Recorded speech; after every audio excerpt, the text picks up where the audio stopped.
A equipe de pseudo-jornalistas militantes da Globo News começou uma intensa campanha para proteger o controle absoluto e inconstitucional que os ministros do Supremo detiveram ao longo dos últimos anos e que agora está em risco por conta das PECs aprovadas pela CCJ. E essa campanha, ao que tudo indica, começou com um pedido de socorro nos bastidores. No vídeo de hoje eu vou explicar essa história para você, mas antes preciso falar sobre dois outros assuntos importantes também.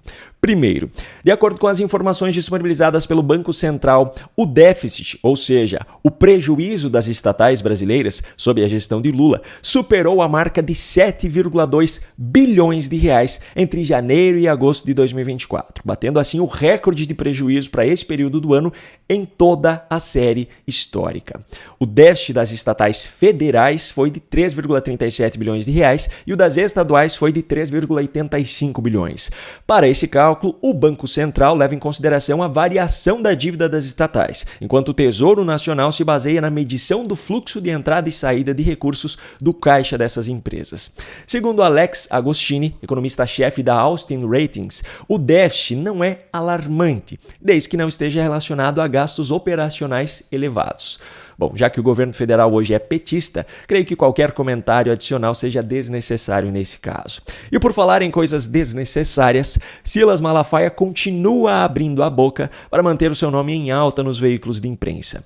Você deve estar lembrado que anteriormente nessa semana eu mostrei alguns trechos da entrevista que ele concedeu à coluna de Mônica Bergamo na Folha de São Paulo, onde ele disse que Bolsonaro foi covarde, omisso e uma porcaria de líder, e também disse que estava decepcionado com Nicolas Ferreira, Magno Malta e Marco Feliciano. Mas o ponto que talvez tenha sido mais ofensivo para Bolsonaro, principalmente, foi o fato de Malafaia ter falado sobre conversas particulares que teve com o ex-presidente. Obviamente, nada comprometedor, mas o fato de expor o que aconteceu em ambiente privado mostra que não é uma pessoa confiável, o que eu já venho dizendo há um bom tempo, mas eu nunca fui com a cara do Malafaia, então eu sou suspeito para falar.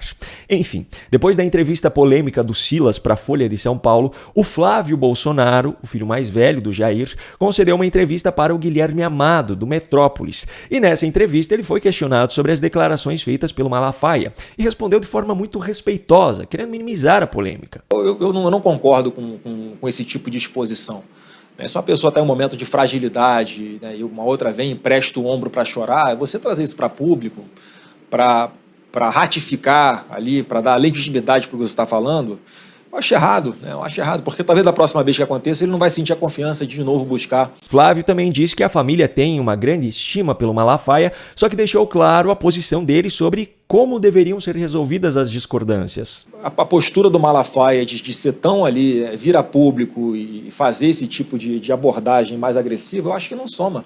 É muito mais produtivo, como eu falei, né, em algumas entrevistas, chamar para lavar roupa suja em casa, né, sem os holofotes. Só que o Malafaia, mais uma vez, quis polemizar a situação. Primeiro, no seu Instagram, postou essa idiotice, como se fosse um informe de que ele havia se entendido com o Bolsonaro.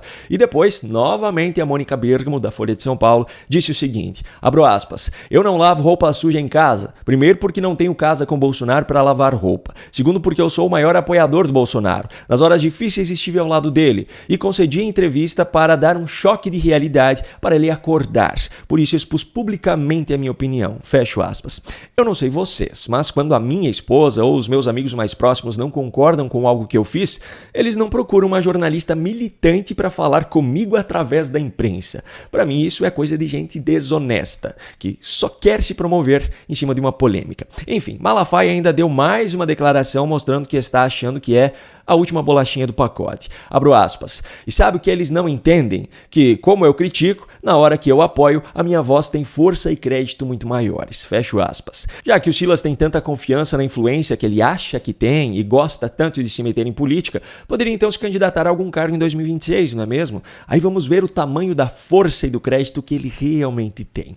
Bom, vamos mudar de assunto antes que esse canal passe a se chamar Casos de Família.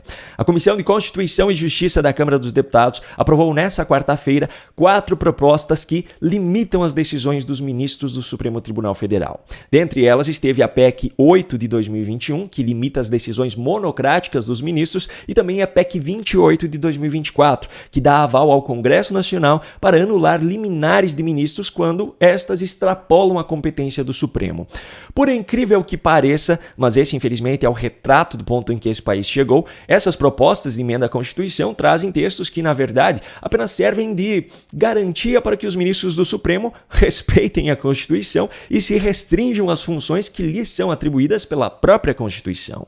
Ironicamente, o papel de guardiões da Constituição é justamente dos ministros do STF, que na prática são os que menos têm feito isso ultimamente.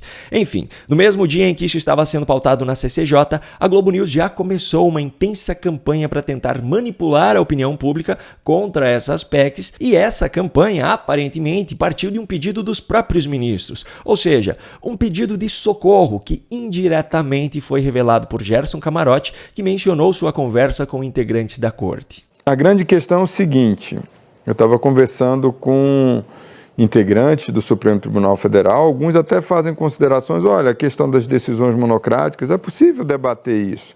A questão é o momento e as motivações. A questão é o momento e as motivações. Eles até concordam que isso seja discutido, desde que não no momento em que eles ainda são ministros e não pela motivação de garantir que a Constituição seja cumprida. Mas vamos lá, segue o vídeo. A outra não, é completamente inconstitucional. Agora mesmo estava conversando com um integrante da Suprema Corte que me lembrava de forma clara, esse movimento de poder moderador, que é na prática isso, o Congresso passa a revisar decisões do Supremo Tribunal Federal. Isso aconteceu no Brasil na Constituição Polaca, aquela de 1937, quando você tinha um governo autoritário de Getúlio Vargas. Ponto. Peraí, eles dizem que é inconstitucional, mas uma proposta de emenda à Constituição não serve justamente para que isso passe a fazer parte da Constituição? E outra coisa, o Congresso Nacional, formado por 513 deputados e 81 senadores, todos eleitos pelo povo, ter o poder de revisar decisões do Supremo que excedam a competência do Supremo é autoritarismo. Mas um grupo de 11 ministros não eleitos pelo povo invadir a competência do Congresso ao tentar legislar, isso não é autoritário? Bom, vamos adiante. Agora, é possível sim debater, é bom que se debata, mas não dessa forma, para tentar emparedar, enfraquecer justamente o Supremo Tribunal Federal, que nesse momento está colocando o olho em quê? Em orçamento secreto, em emenda PIX. O problema então é o momento, por conta da discussão das emendas PIX. Eu não sei se o Camarote está lembrado, mas a PEC 8 de 2021, como o próprio nome já diz, é de 2021.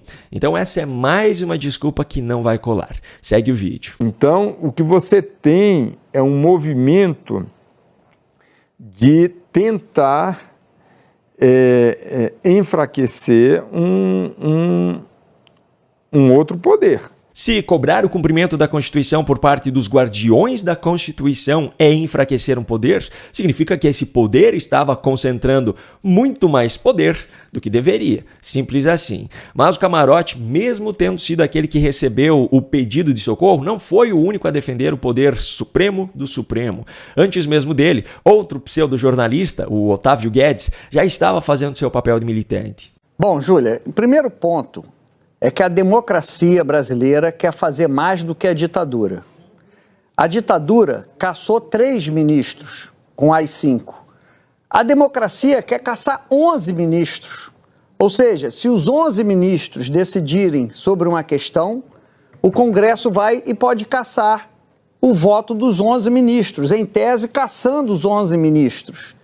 Então isso é uma aberração, alguém na Casa Legislativa, na democracia, propor algo que vá além do AI-5.